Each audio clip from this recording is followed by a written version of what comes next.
नमस्कार नमस्कार नमस्कार, कैसे हो सभी के सभी? बता दो एक बार। स्क्रीन पे आते हैं, रुक जाओ।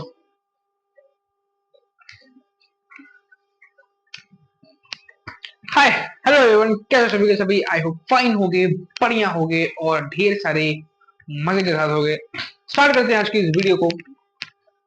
लेक्चर नंबर कौन सा है? 4। हिस्ट्री का चैप्टर नंबर 4 का लेक्चर नंबर 4 और लास्ट लेक्चर थ्योरी के बेसिस पे है हमारा chapter tribals, sorry tribes, nomads and settled communities is the chapter. Start करते हैं आज की इस वीडियो को बिना कोई टाइम वेस्ट किए। लेकिन उससे पहले एक बार जो भी कहानी हमने इस चैप्टर में पढ़ रखी है पहले पिछले 3 लेक्चर में, उसको एक बार रिकॉल कर लेते हैं और फिर अपने आगे के लेक्चर की तरफ बढ़ते हैं। ठीक, तो चैप्टर स्टार्ट किया। चैप्टर स्टार्ट करते से हमने सबसे पहले देखा कि बेसिकली ट्राइब्स क्या होती हैं, नोमैड्स कौन होते हैं, सेटल्ड कल्टीवेटर्स कौन होते हैं, ठीक, किस तरह से वो अपनी लाइवलीहुड को प्रैक्टिस करते हैं, वो सारी चीजें, वो सारा पार्ट हमने लेक्चर नंबर 1 में देखा। ठीक, फिर लेक्चर नंबर 2 उठाया हमने। लेक्चर नंबर 2 में हमने बेसिकली क्या देखा? लेक्चर नंबर 2 में हमने ये देखा कि किस तरह से अलग अलग सोसाइटीज इमर्ज हो रही थी और अलग अलग सोसाइटीज कास्ट, अलग अलग जो ट्राइबल सोसाइटीज थी वो कास्ट बेस्ड सिस्टम में धीरे धीरे खुद का इंक्लूजन कर रही थी, और वो सेटल्ड कम्युनिटीज, वो जो ट्राइबल कम्युनिटीज थी, वो पावर के लालच में, ठीक, और मॉडर्न चेंजेस को अडॉप्ट करने के चक्कर में जो कास्ट बेस्ड स्टडीज थी उनमें इंटीग्रेट हो रही थी। उनके हमने कुछ एग्जांपल्स देखे। फिर कल लेक्चर नंबर 3 उठाया। लेक्चर नंबर 3 में हमने क्या देखा? हमने कुछ पर्टिकुलर केसेस पढ़े। जैसे हमने सबसे पहला केस पढ़ा गोंड्स का, कि जो गोंड कम्युनिटी थी कहां पे थी, किस तरह से उनका ओरिजिन था एंड ऑल दैट चीजें। फिर वो किस तरह से कास्ट बेस्ड सिस्टम में उनका इंक्लूजन हुआ, वो वाला पार्ट, ठीक, वो हमने पढ़ रखा है। आज हम एक ऐसा एग्जांपल और उठाने वाले हैं अहोम्स का। एक अहोम कम्युनिटी थी, ट्राइबल कम्युनिटी, जो अभी असम में एग्जिस्ट करती है कुछ पार्ट में। उनके बारे में हम जानने वाले हैं कि किस तरह से उनका क्या सीन था पूरा, और वो किस तरह से इंक्लूड हुए वो, ठीक। देखो भाई, ब्लैक ओजी बोतल इज बैक, ठीक। वो जो एक नकली सी बोतल लेके आए थे, मतलब नकली नहीं थी, असली थी, लेकिन उससे मजा नहीं आया तो उसको हटा दिया। ब्लैक ओजी बोतल इज बैक। स्टार्ट करते हैं आज के इस लेक्चर को।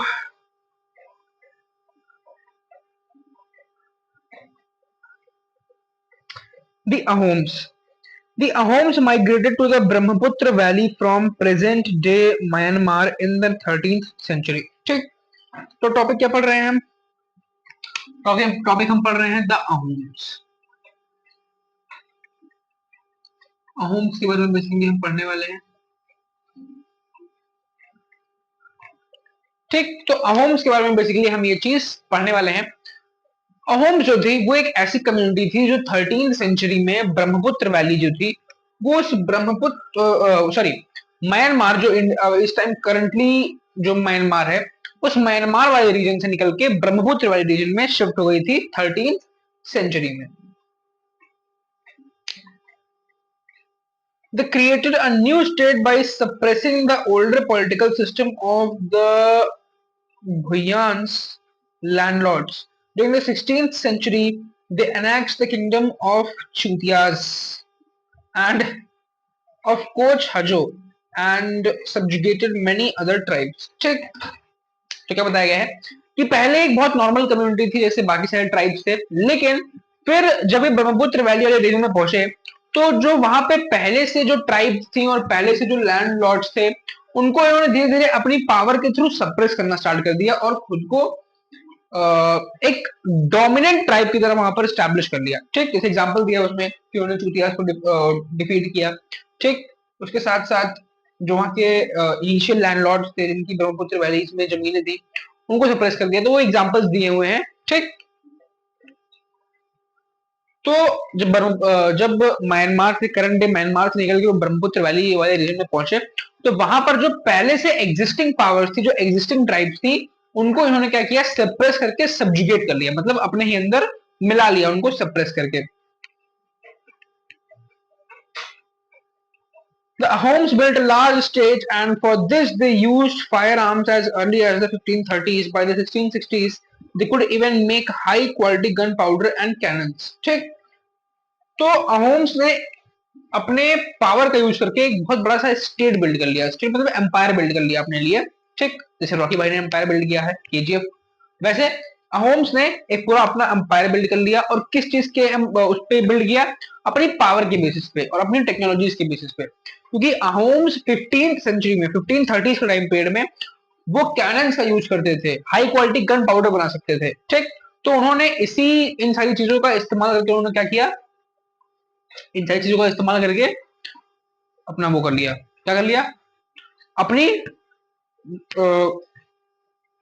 क्या बोलते हैं उसको, खुद को वहां पे बहुत ही डोमिनेंट तरीके से स्टैब्लिश कर लिया। कहां पर? ब्रह्मपुत्र वाले रीजन में।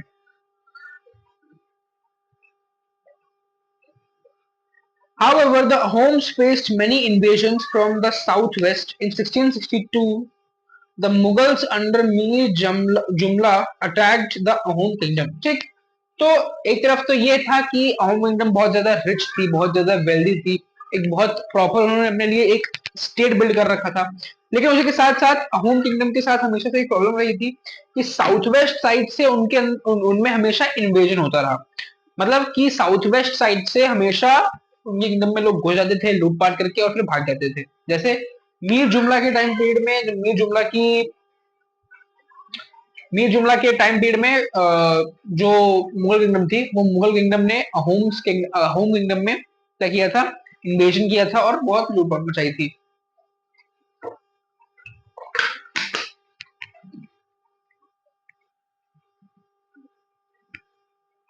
Despite their brave defense, the Ahoms were defeated, but direct Mughal control over the region could not last long. ठीक, अहोम्स ने बहुत अच्छा डिफेंस किया, मतलब बहुत ज्यादा खुद को प्रोटेक्ट करने का ट्राई किया, लेकिन उस टाइम पे मुगल आर्मी इतनी ज्यादा माइटी थी कि वो खुद को प्रोटेक्ट नहीं कर पाए और मुगल आर्मी का कंट्रोल हो गया अहोम्स वाले रीजन पे। लेकिन ये जो कंट्रोल था मुगल आर्मी का, ये बहुत ज्यादा टाइम तक नहीं रह पाया।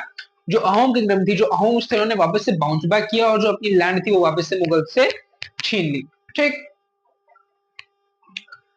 the Ahom state depended upon forced labor. Those forced to work for the state were called pikes. ठीक, तो अहोम किंगडम जो थी वो पूरी तरह से फोर्स लेबर पर डिपेंडेंट थी, मतलब बंधुआ मजदूर जो कहते हैं उस पर डिपेंड थी। और ऐसे ही फोर्स लेबर को कहा जाता था पाइक्स, PAIKS। ठीक, तो पाइक्स पे पूरी तरह से अहोम किंगडम डिपेंड करती थी, क्योंकि जो भी मस्कुलर वर्क होता था, जो भी आर्मी का वर्क होता था, वो यही पाइक्स परफॉर्म करते थे, यानी कि फोर्स लेबर परफॉर्म करते थे।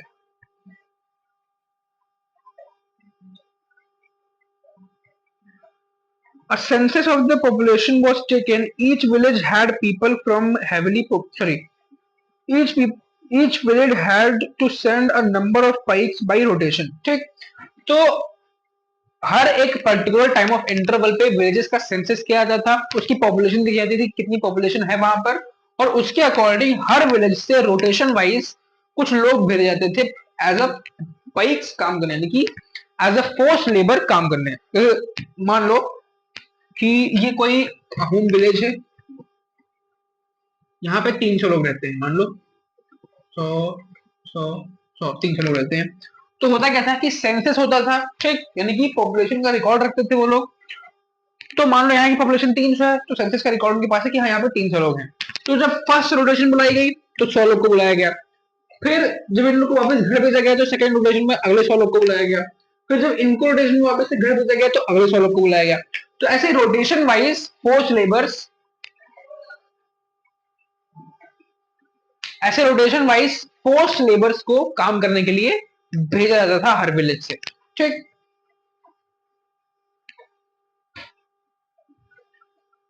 people from heavily populated areas were shifted to less populated places. Home clans were thus broken up. ठीक, तो जो बहुत हाईली पॉपुलेटेड एरियाज होते थे उनमें से कुछ लोगों को निकालकर जो लो पॉपुलेटेड एरियाज होते थे वहां पे भेजा जाता था, ताकि एक सिस्टम ऑफ बैलेंस बना रहे। ठीक, इसी डिवीजन के चलते, इसी फोर्स लेबर के चलते जो अहोम क्लान्स थे वो ब्रेक हो गए, मतलब वो उनमें डिवीजन आ गया।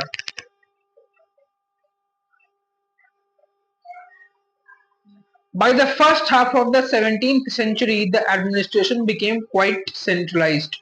Almost all adult males served in the army during war. ठीक, 19th सेंचुरी आते आते क्या हो गया कि ये जो पूरा एडमिनिस्ट्रेशन का सिस्टम था वो सेंट्रलाइज हो गया, मतलब जो सारी पावर थी वो सेंट्रल के हाथ में चली गई। ठीक, क्या कहा गया है कि almost every man have worked in the forces during the war, मतलब जब भी अहोम किंगडम की किसी और किंगडम के साथ वॉर होती थी तो उस टाइम पे किंगडम के जितने भी मर्द होते थे लगभग हर मर्द जो था वो लड़ाई में पार्टिसिपेट करता था। ठीक, करता था, कुछ लोग अपने मन से करते थे, कुछ लोग को फोर्सली करवाया जाता था। ठीक,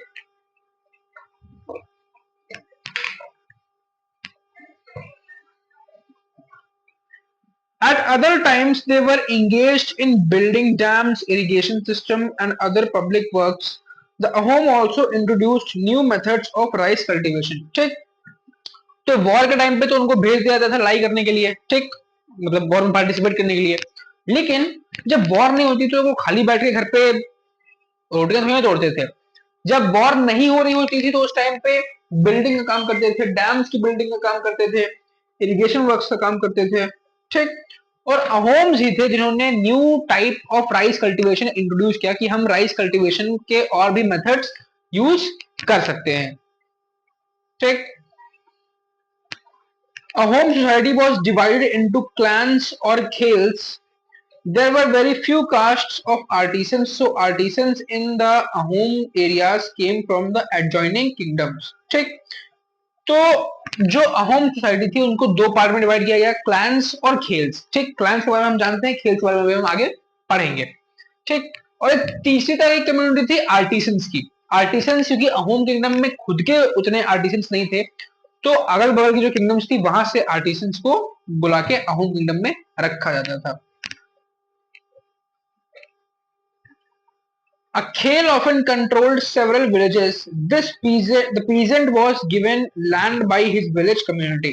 ठीक, तो खेल लगभग एक पीजेंट की तरह होता, मतलब एक पीजेंट होता था जिसको गांव वाले मिलकर चूज करते थे और गांव वाले मिलकर उसको लैंड देते थे, और एक खेल के पास सेवरल विलेजेस का कंट्रोल रहता था, लगभग 3-4 विलेजेस का कंट्रोल एक खेल के पास रहता था। ठीक,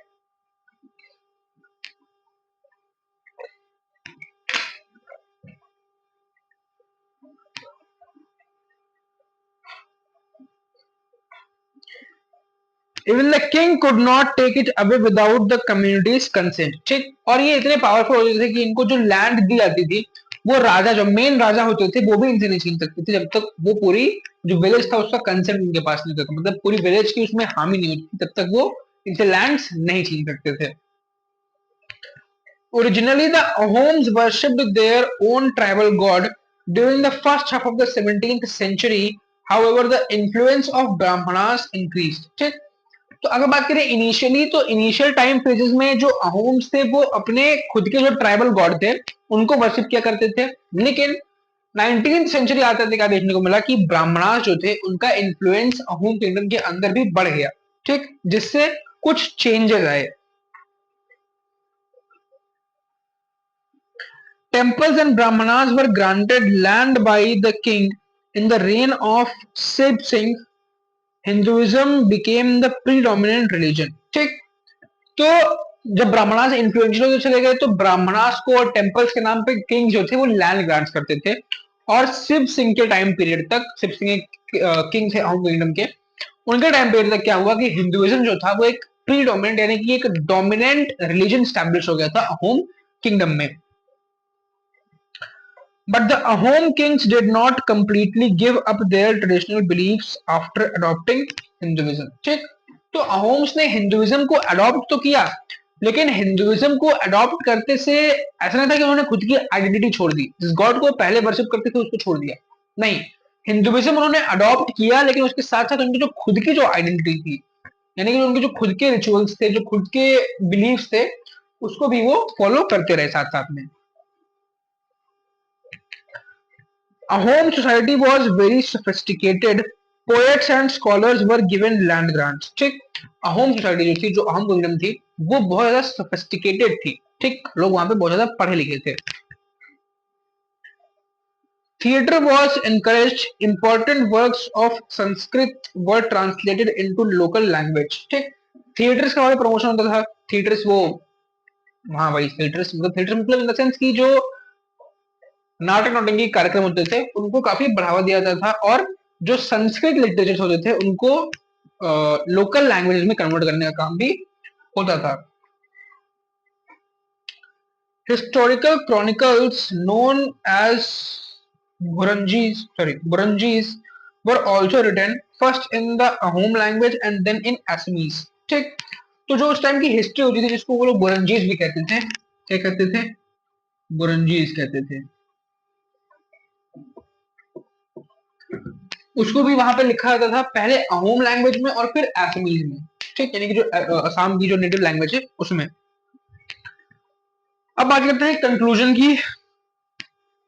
तो considerable social change took place in the subcontinent during the period we have been examining. One-based society and tribal people constantly interacted with each other। ठीक, तो अब अगर बात करें कि इस चैप्टर का जो पूरा सार है वो क्या है, कंक्लूजन क्या है इस चैप्टर का, कंक्लूजन ऑफ द चैप्टर। इस चैप्टर के कंक्लूजन की अगर बात करें तो ये चैप्टर बेसिकली हमको ये समझाता है कि एट अ टाइम अलग अलग ट्राइब्स एग्जिस्ट करती थी, अलग अलग ट्राइब्स की खुद की आइडेंटिटी थी, लेकिन जिस जिस तरह से टाइम चेंज हुए उस तरह से कास्ट बेस्ड सोसाइटीज यानी कि जो वर्ण बेस्ड सिस्टम था और जो ट्राइबल कम्युनिटीज थी वो आपस में इंटीग्रेट होती चली गई, आपस में वो मिलती चली गई, जिससे क्या हुआ,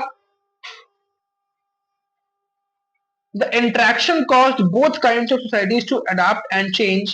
There were many different tribes and they took up diverse livelihoods। ठीक, तो क्या हुआ कि जब दोनों टाइप ऑफ सोसाइटीज यानी कि कास्ट बेस्ड और ट्राइबल सोसाइटीज एक साथ मिली तो इन दोनों ने एक दूसरे के तरह से अडॉप्ट किया, मतलब कुछ चेंजेस कास्ट बेस्ड सोसाइटीज ने ट्राइब्स के अडॉप्ट किए और कुछ चेंजेस कास्ट बेस्ड सोसाइटीज के ट्राइब्स ने अडॉप्ट किए। ठीक, सेम बोल दिया क्या मैंने, फिर से देखो, जब दोनों सोसाइटीज आपस में इंटीग्रेट हुई तो कुछ ट्राइब बेस्ड जो चेंजेस थे वो कास्ट बेस्ड सोसाइटी ने इनेक्ट किए और कुछ जो कास्ट बेस्ड चेंजेस थे वो ट्राइब्स ने इनेक्ट किए। ठीक, तो दोनों ने कहीं ना कहीं अपने आप को एक दूसरे के अकॉर्डिंग अडॉप्ट किया। Over a period of time, many of them merged with caste-based society.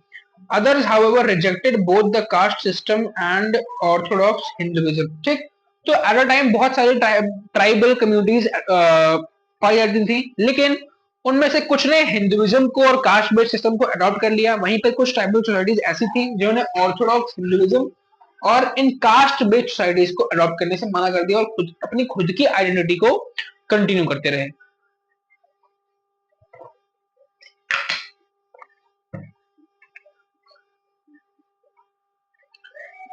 Some tribes established extensive states with well-organized system of administration.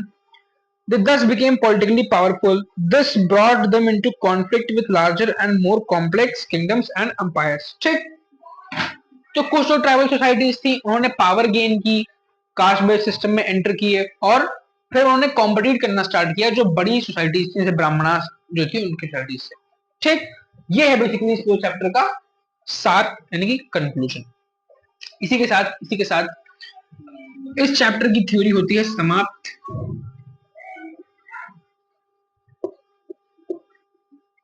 Theory होती है समाप्त। कल हम इसकी एनसीईआरटी करेंगे, एनसीईआरटी टुमारो। ठीक, अच्छा एक चीज बताओ, बारिश का मौसम तो हर जगह है, बारिश हर जगह हो रही है, बारिश पे एक बहुत अच्छी वीडियो बनाई है मैंने, कल मिल गई होगी तुमको शायद नॉलेज ऑफ बॉय चैनल पे। ठीक, जुड़े रहा करो यार नॉलेज ऑफ बॉय चैनल से, उस पर काफी अच्छी वीडियोज आती हैं। देखो एक चीज बहुत मैं अपने एक्सपीरियंस से बता रहा हूँ। ठीक, ये मेरी तुम्हारी उम्र में कुछ नहीं तो 4-5 साल का डिफरेंस तो होगा ही, ज्यादा नहीं होता, 4-5 साल का तो होगा ही। किताबी नॉलेज इज गुड, बुक से पढ़ रहे हो, एकेडमिक्स में अच्छे हो, इज गुड, बट तुम्हारे सोशल वर्ल्ड में क्या हो रहा है, किस चीज का क्या मतलब है, वो क्यों हो रही है, उसमें एक चेक रखा करो। ठीक, तो the knowledge of boy channel पूरी तरह से उसी की तरह से ओरिएंटेड है। कि सोसाइटी में क्या चीजें हो रही हैं, जो हो रही है वो क्यों हो रही हैं, उनके बारे में उसमें वीडियोस आती रहती हैं। तो द नॉलेज हमारे चैनल पे ट्यून रहा करो, थोड़ा थोड़ा उससे जुड़े रहा करो, ठीक। It be beneficial for you guys, ठीक। तो वो वीडियो कल आई है, उसको देखना, अच्छी वीडियो है, मॉनसून पे बेस्ड। इसी के साथ एंड करते हैं इस क्लास को, मिलते हैं नेक्स्ट क्लास में, तब तक अपना ध्यान रखो, बाय बाय।